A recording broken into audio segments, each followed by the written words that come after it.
Hi again then guys, and welcome to yet another installment of my lap guide or circuit guide series for GT Sport primarily, but you can definitely use a lot of these tips and tricks in other racing games that might feature the circuit as well, say older Gran Turismo games, even Forza, or other titles entirely. Now, this particular one is an obvious choice, considering that it is the newest track to arrive in GT Sport, and that is of course SPA FRANCORCHAMPS. Now, this is a legendary circuit, very popular one, never been amongst my personal favourites to be honest, but I totally get why people like it so much. So if you've never clicked on one of these circuit guides before, first things first, I would strongly recommend checking out the other ones that I've done. I've covered some other legendary circuits like Suzuka, Lasat, the Nürburgring, etc.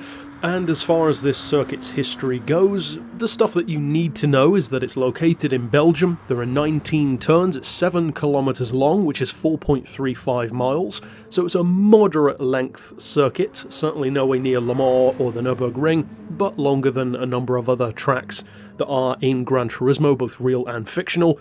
It was founded and had its first event technically in 1921, but interestingly only one car showed up for that event, so the first proper race was in 1922. And of course that original layout was very different to what it is now, mostly for safety reasons, and as far as its newest layout goes, it's been the way it is now since 2007. Now for the purpose of this video, I've chosen the Group 3 Viper, so if you want to try it out yourself, maybe compare your lap, see if you can get a similar kind of corner exit and entry that I am to learn the circuit if you're less familiar with it.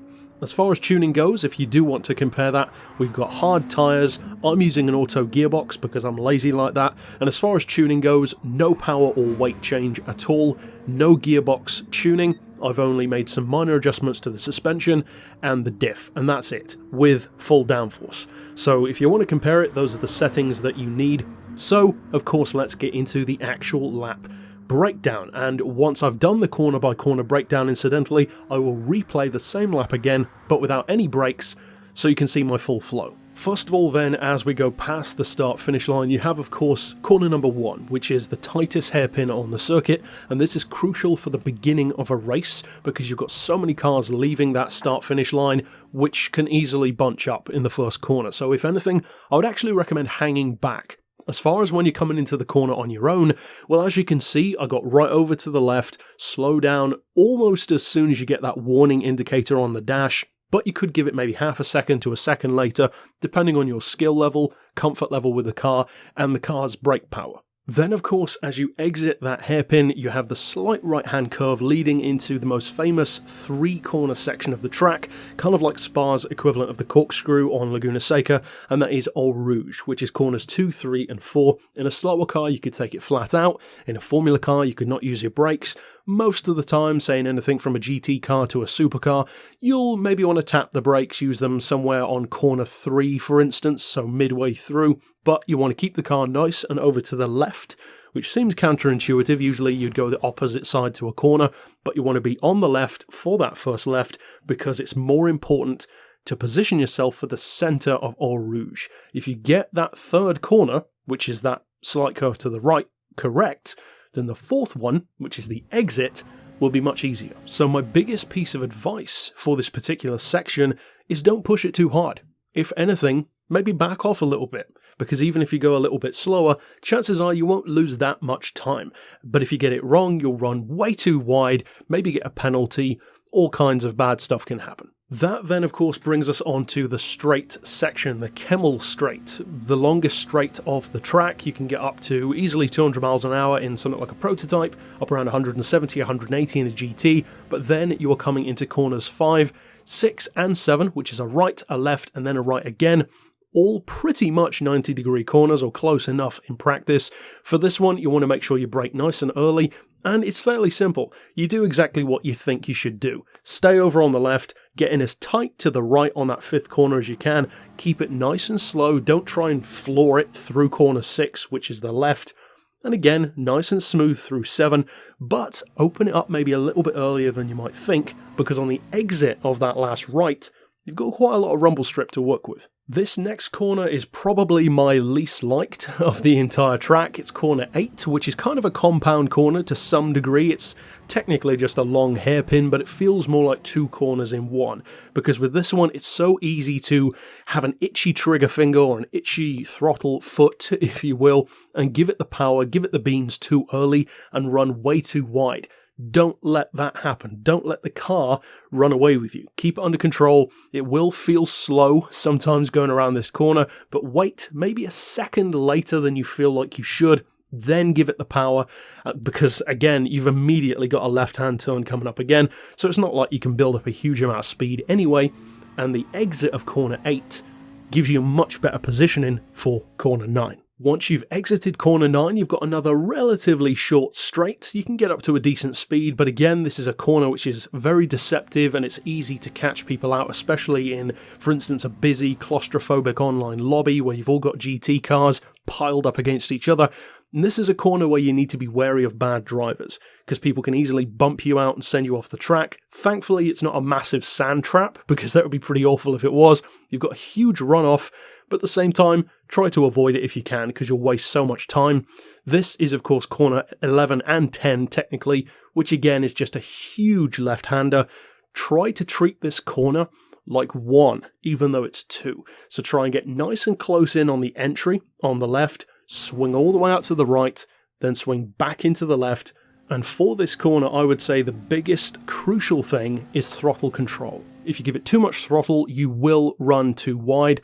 Not enough is never a bad thing, you'll just lose a bit of time, but it's not hard to make up time. It is hard to make up running way too wide off of a track, because people will overtake. As far as the next corner goes, this one is another deceptive section, corners 12 and 13, which is again close to a 90-degree right, but slightly more open than corners 5 through 7, then leading again directly into 13, which is slightly less forgiving than you'd think, left hand.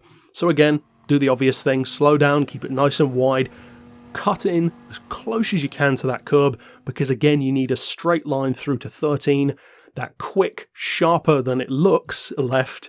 Then once you've exited that, that brings you straight into 14. 14, once again, is an easy corner to run wide on. Slow down, keep it all the way to the left. And just like with corners 10 and 11, don't be tempted to pile on the throttle too early. You do have some rumble strips, but there is also a lot to get caught up in if you run wide on corner 14. Now, corner 15 arrives very soon after, and this is the kind of corner where it's easy to make rookie mistakes because you want to pile on the power. You know there's that long straight coming up.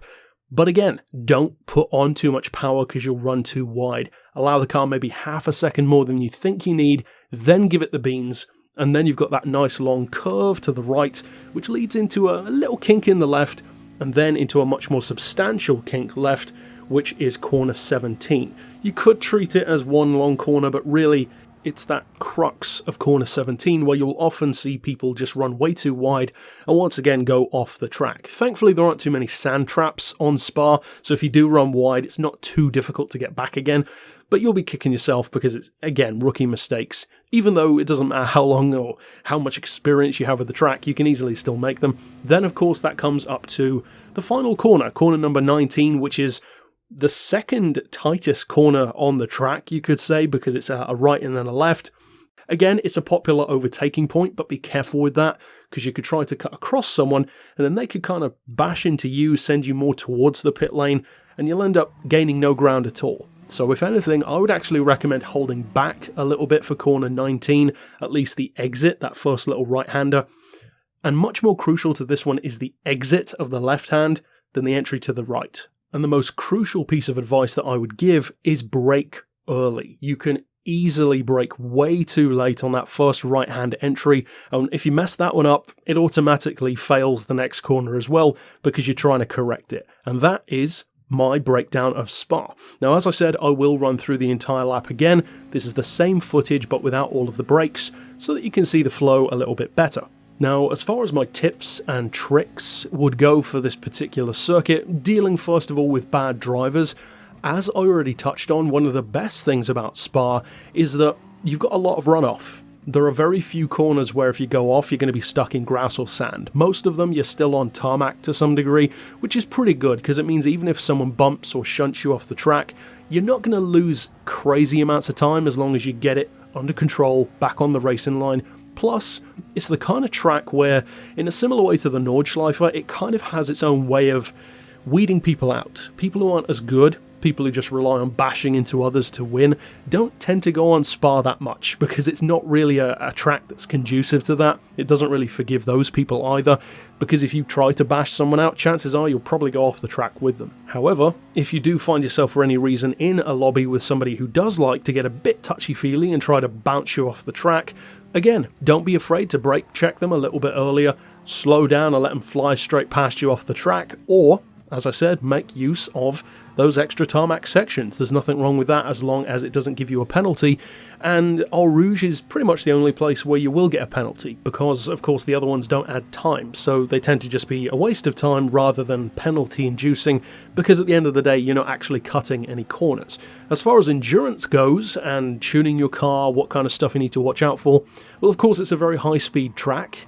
The lap does not take very long, around say 150 for a Formula car, 2 minutes for a prototype, around 220 for a GT machine, and obviously going down the list through supercars, hot hatches, all that kind of stuff is slower and slower. So it's not a crazy long lap. You can get very good speeds on the Kemmel Straight. The whole thing has a pretty high average speed for a track of its type and length, so make use of that. Get yourself a car that has a nice top speed advantage if you can, but at the same time it is definitely a circuit which I've noticed strongly favours mid-engine vehicles. And that's not actually something that I say about many circuits. Most circuits, old or new, you can easily drive front engine, rear engine, mid-engine, and you'll do just fine. Just drive well and you'll win. On this track though, I've noticed a distinct advantage for mid-engine cars. Stuff like your Huracans, your 458s, the Audi R8 in particular. They are almost always the fastest cars here in the GT category in particular. Now, of course, for a Formula car or a prototype, they're pretty much all mid-engine anyway for the most part, so you don't need to worry about that.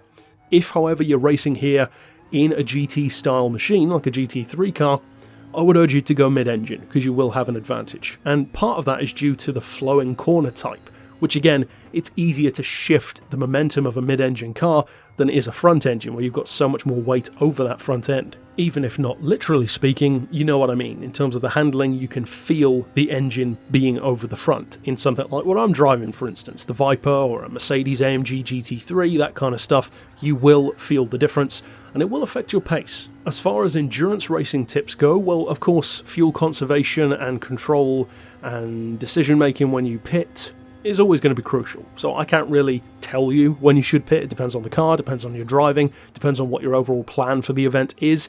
But as far as the important stuff, the front tyres, that is really what you need to watch out for, because it's so much about these longer flowing corner sections with high average speeds through them, where you don't really have start-stop kind of corners. Only the final turn and the first turn are really the corners like that. The rest of the time, you got a pretty high average speed. And on those longer corners, such as number 8 or number 10, those are the corners where degrading front tyres will cause a lot of understeer. And again, if you're driving anything but a mid-engine car, you're going to notice that real fast. Overall though, that's it for my tips and tricks as far as Spa Francorchamps goes, both for endurance racing, but even just normal races or just driving there on your own. As far as learning the circuit, well, of course, I would always recommend going on a time trial first. Pick a car that you know you already like, doesn't need to be a fast one, could be anything that you enjoy, and just get used to the track. Do a few laps, try different times a day, try it with wet weather perhaps, just get to know the circuit. But of course, if you want to try out some of the corner advisories that I've given, maybe some of the endurance strategy tips, then of course I hope they help out for you. But as I said, be sure to check out the other lap guides that I've done for Le Mans, Suzuka, various other circuits as well, and for now of course, as always, thanks for watching.